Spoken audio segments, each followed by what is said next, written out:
David Fizdale becoming the latest Knicks employee to bite the dust has kept the lowly franchise in the news this season. As usual, the Knicks continue to make headlines for everything but their play on the court.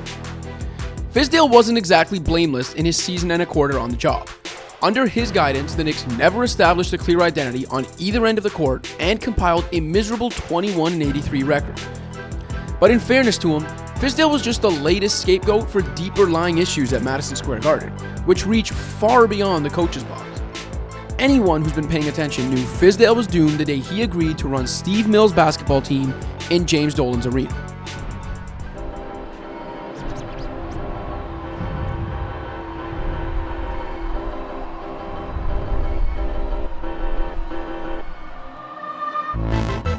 When Dolan became MSG chairman in 1999, the Knicks were coming off a finals appearance and the team's 12th straight playoff berth. In the 20-plus seasons since, New York has made the playoffs just 6 times, has won a grand total of 3 playoff series, and will have a 7-year playoff drought by the time this season's over. And it's not just all the losses that have defined the Knicks over the last 2 decades. It's the comedy of errors that have made the franchise synonymous with incompetence at every level.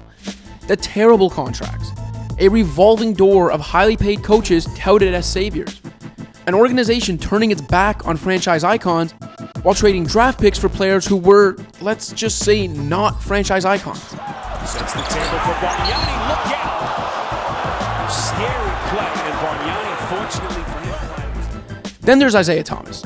The Zeke era deserves its own chapter.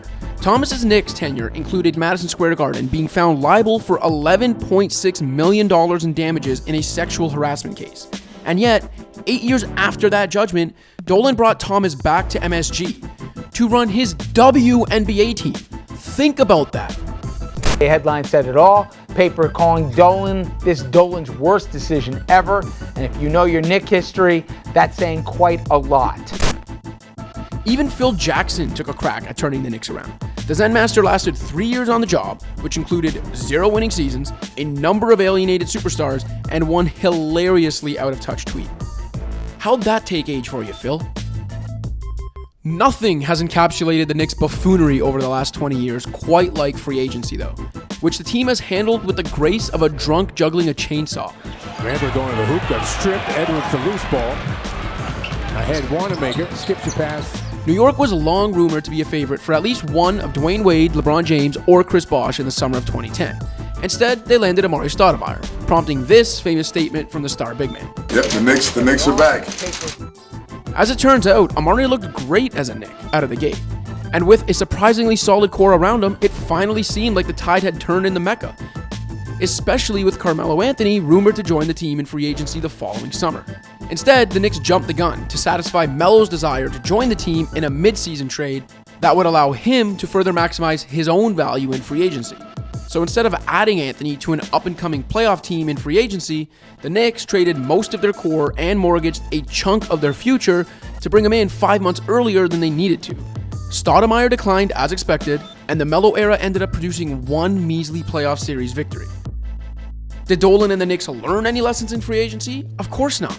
The team traded franchise big man Kristaps Porzingis last January to clear cap space for a loaded 2019 free agent class that included Kawhi Leonard, Kevin Durant, and Kyrie Irving, among others, with the latter two linked to the Big Apple all year. Dolan didn't exactly mince words when it came to his confidence either. New York is the mecca of basketball, right? And we hear from people all the time. And I can tell you from what we've heard, I think we're going to have a very successful offseason when it comes to free agents. The result? The Knicks didn't even get meetings with the big guns, had to watch Durant and Irving join the crosstown rival Nets, signed 4 power forwards with limited upside, and then had the audacity to call their offseason a success. Through all of the ups and downs of Dolan's ownership, I'm sorry, did I just say ups? Through all of the downs, Steve Mills has remained a constant presence around MSG. First as the company's COO beginning in 2003, and later moving to basketball ops as the team's GM beginning in 2013. Mills even kept his GM title under Phil Jackson, and then, for reasons no one's quite sure about till this day, was promoted to team president upon Jackson's firing. In other words, he's found a way to fail upwards. Now, usually in a case like this, it would be worth asking what Mills could possibly have on Dolan to enjoy the luxury of such job security.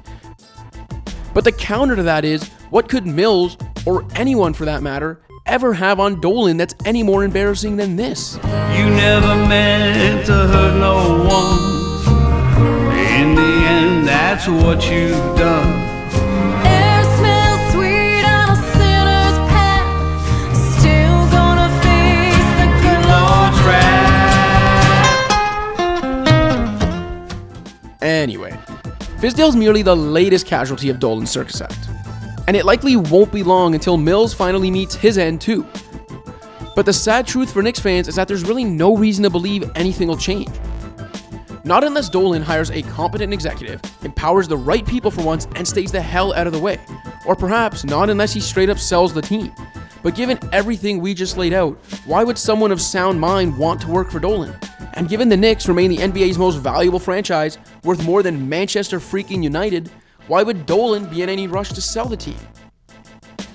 Those last two questions paint a pretty depressing picture for the Knicks' tormented fanbase, no matter how promising RJ Barrett and Mitchell Robinson are.